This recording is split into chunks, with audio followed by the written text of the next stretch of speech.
Alright, so Sanford and Son is actually my favorite sitcom of all time, and today I just want to talk about an episode that's always stood out to me in that series. And not because I think it's some hidden gem or anything like that. Honestly, I actually think it's one of the weakest episodes that the show's ever produced. But at the same time, it's one that just kind of sticks with you, you know what I mean? Despite all of its flaws, there's just something fascinating about seeing Sanford and Son swing for the fences like this. From the music to the pacing, the structure, just to the overall premise itself. This episode constantly feels like it's trying to be an entirely different TV show. So without further ado, let's just get right into this one. This is the weirdest episode of Sanford and Son.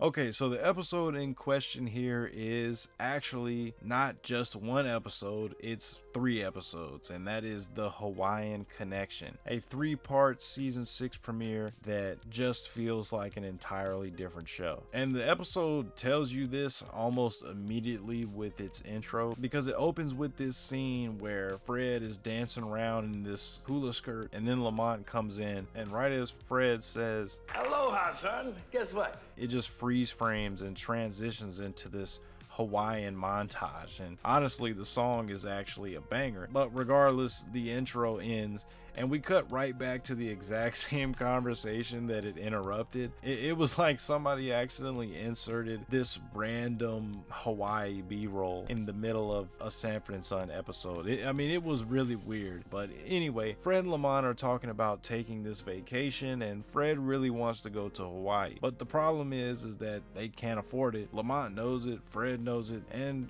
Fred reluctantly accepts the reality of that, and he just kind of starts fantasizing about being there anyway. And that's when the episode cuts away from California entirely, and now we are actually in Hawaii, and we see that there are some people gathered around a radio, and a broadcaster starts talking about a major diamond robbery that just went down. And this is where we meet the bad guys of this trilogy. They were the ones that stole the diamonds, and they're trying to figure out a way to get them off the island. They know that the airports are being watched heavily, cruise ships are being watched heavily, and because all of these people have criminal records, they know that they'll get searched immediately anywhere that they try to leave. So they need somebody else that has a clean record, somebody that nobody would ever suspect. And that's when they hear about a Junkman convention that makes one of the criminals remember this other guy from his old neighborhood, a guy by the name of Fred G. Sanford. And after hearing about this Junkman convention, they come up with a plan to put Fred's name on the reservation list, get him invited, and pay for his trip, and then use him as an unsuspecting diamond mule. And honestly, it's a pretty ridiculous premise. But then we cut back to California, where Fred is answering the door, and in a nice little cameo here, we see Theodore Wilson show up as a mailman, and he hands Fred a letter, which Fred immediately assumes is bad news, so he don't even want to open it, but he eventually gives in. But before he can, Bubba comes in and starts to pad the runtime for this episode as he stalls Fred from ever actually reading the letter. But eventually Fred does read it, and he realizes that he's been invited to speak on a panel at a Junkman's convention in Hawaii. Plane tickets paid for, hotel paid for, everything paid for. Lamont and Fred cannot believe this at all. They call the number on the letter and everything seems to check out. We then see Esther come in, and then we get a little bit of some Fred and Esther bantering. Hey, Fred's going on a trip, Esther. To Hawaii,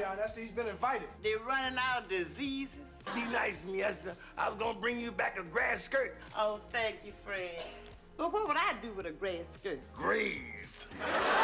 But then there's a knock at the door, and it's this guy that is delivering the plane tickets, and he just arrives with them suspiciously fast. Like 15 minutes after the phone call, somebody's already at the door with them. But everyone's so excited that nobody questions it, and we cut back to Hawaii, and we are at the police station game planning how to catch them. And this is where the episode starts feeling less like Sanford and Son and more like Hawaii 5-0. We got police briefings and suspects and all that kind of jazz. And while the show never outright says that it's parroting Hawaii 5-0, it absolutely is. They're using the Hawaii 5-0 theme music whenever the cops show up. And that's not the only parody that this episode is doing. It's actually parodying Mission Impossible as well. We actually see Greg Morris appear as one of the jewel thieves in this episode. So when the crooks are sneaking around, swapping luggage, or carrying out plans, the show starts playing the actual Mission Impossible theme song.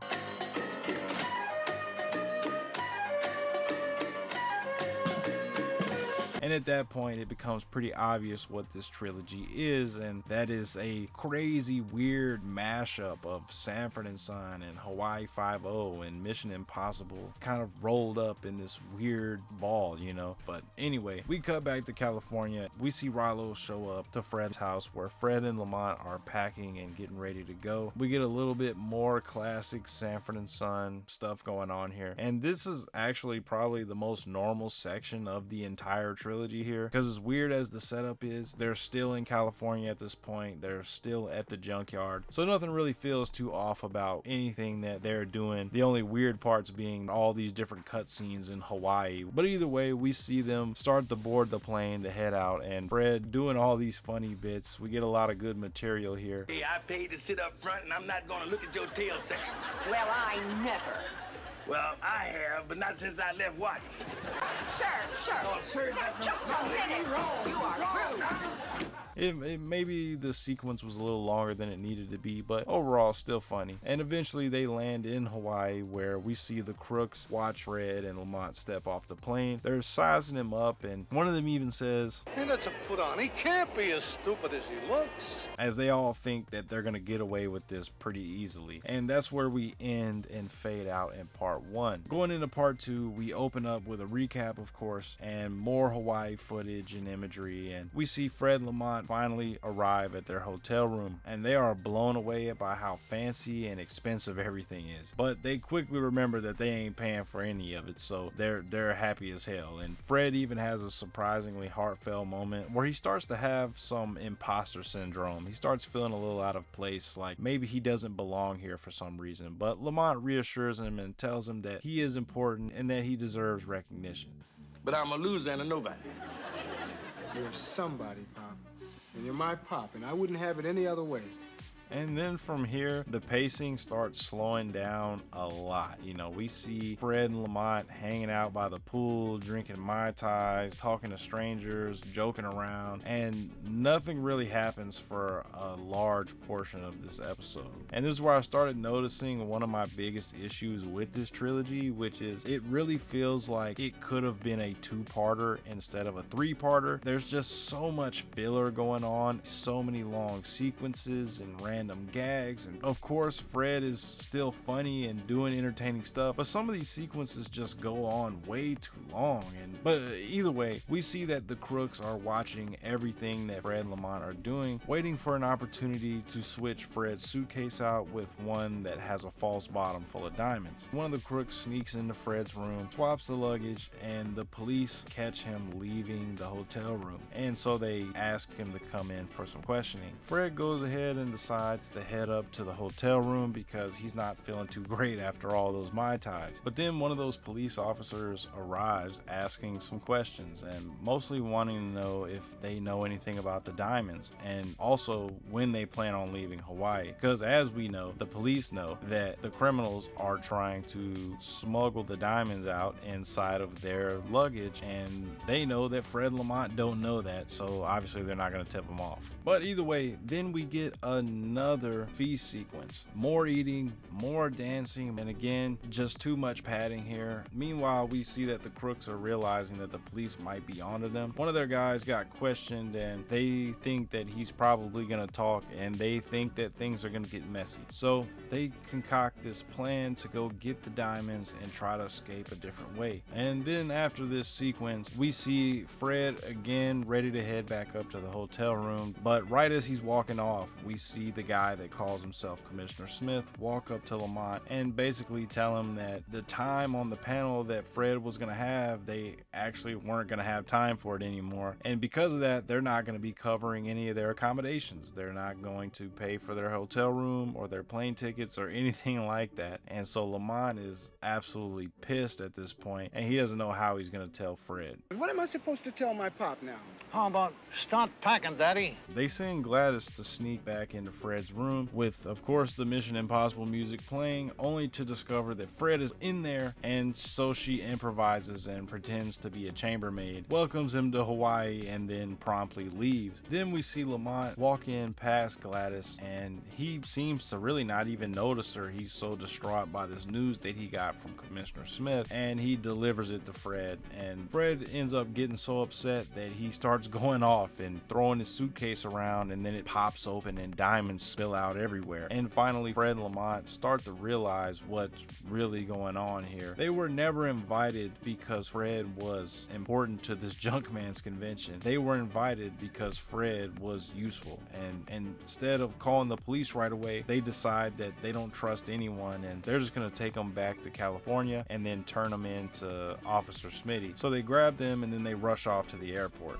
Meanwhile, the cops arrive at the hotel right after Fred and Lamont have already left, and they realize that they got to get to the airport quick. So we cut to the airport and we see Fred and Lamont in line at the baggage claim, and we see a random guy walk up and accidentally grab Fred's suitcase and walk away with it. As the airport worker is trying to take Fred's bag, Fred doesn't realize that he doesn't have the right bag anymore, and so he starts to kind of pull back and forth with it with this worker because he wants to carry it on versus, putting it in baggage claim or whatever. As they're fighting over it, the suitcase pops open and there's cameras and stuff falling out. Like, this is not Fred's suitcase. They realize it, and then we see the crooks off at a distance, and then Fred and Lamont realize that the crooks are watching them, and so they just start running, and that's the end of part 2.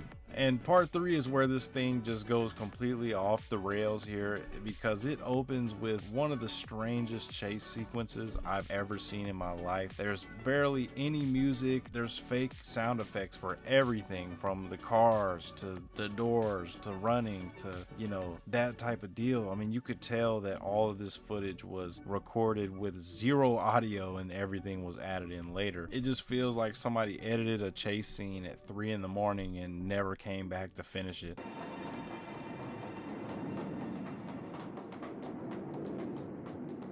But eventually Fred and Lamont stop running and they jump into a taxi, and we get another chase sequence where the crooks are chasing them in a car chase, and it just goes on for so long, and eventually the driver just gets tired of them and kicks them out, and it just so happens that they end up at a Don Ho performance. And honestly, seeing Don Ho pop up was pretty cool. It was a nice little cameo here in this episode, and if you're not familiar with his work, then you absolutely should be, and you need to go check it out immediately. Either way, Fred and Lamont run inside and they hide amongst the crowd as we see the crooks come in too, but they're not hasty about trying to get violent in this public place. So we're watching Don Ho kind of finish up his singing performance, and then he calls up all the grandpas to the stage, and of course Fred heads on up there. They do a big dance sequence because of course that's what this whole trilogy is about, and then Fred and Lamont sneak backstage and creep out the back without the crooks noticing. They steal a car and they just take off out of there, and their plan is to get back to the airport, but somehow they end up at the Sea Life Park, and for some reason they get out of the car and they start to run into the Sea Life Park. And again, this running sequence is so weird and drawn out because of the fake sound effects and just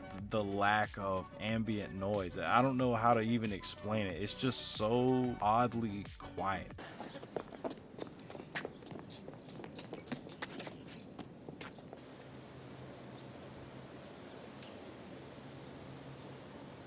But either way, they're running back into this place and they end up on this boat, and the crooks eventually corner them there, threaten them because they believe that they still have the diamonds. But then Hawaii Five-0 shows up once again to save the day right at the very last second, of course, and everything kind of gets resolved. But somehow we're still not done with this thing yet, because after they square everything away with the police chief, they fly back to California, and Esther, Rollo, and Bubba are there to greet them from their vacation. And Fred immediately starts embellishing the story completely. Hey, that's fantastic, Fred. Especially the part where Don Ho didn't show up and you did the whole show. And when you bought the shirts to save Lamont, that was wonderful. Thanks, Jones. And then, of course, by the end of the story, everybody is just kind of wondering what actually happened to the diamonds. And right on cue, the guy who accidentally grabbed Fred's suitcase shows up at the door and gives him his suitcase back. Boom, they got the diamonds. Smitty shows up, the diamonds get returned. And what's really funny here is that Fred gets a reward for returning the diamonds. Reward? I told you, Bubba. How much? Hey, he was a very happy man, Pop. Who cares? How He much? said to tell you that you are a fine person. How much? He said that honesty is a rare thing nowadays. How much, dummy? $500. 500. Are they kidding? It's a bill for the plane tickets. $506.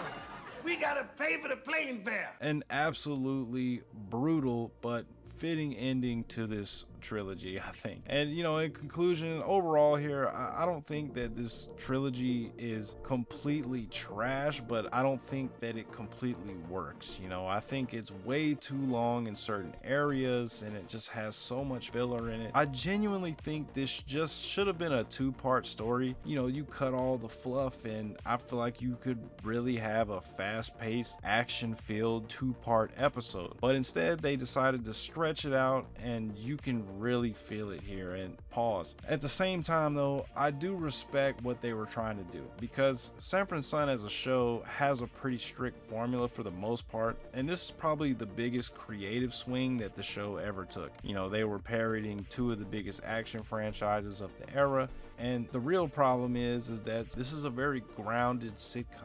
It's very character driven, and with Fred and Lamont and the insults and the arguments and the fake heart attacks, and it's just like suddenly we're doing diamond smuggling and police investigations and car chases and, you know, basically dropping a three-part movie. And again, while I don't think that this experiment completely succeeded, I do think that it's very memorable and it sticks with you. I mean, to this day, it's not one of the episodes that I watch a lot. If I do go back and watch Sanford and Son, it's usually never this one. And to this day, I still can't believe that they made this a three-part Hawaii 5-0 Mission Impossible parody about jewel thieves trying to use Fred Sanford as a diamond mule. If that's not the weirdest episode of Sanford and Son ever produced, then I genuinely don't know which one is. But either way, let me know what you think. Do you think this is the weirdest episode of Sanford and Son, or does another episode deserve that crown? And should this one even count, considering it's basically a movie? Either way though, let me know in the comments. Peace out.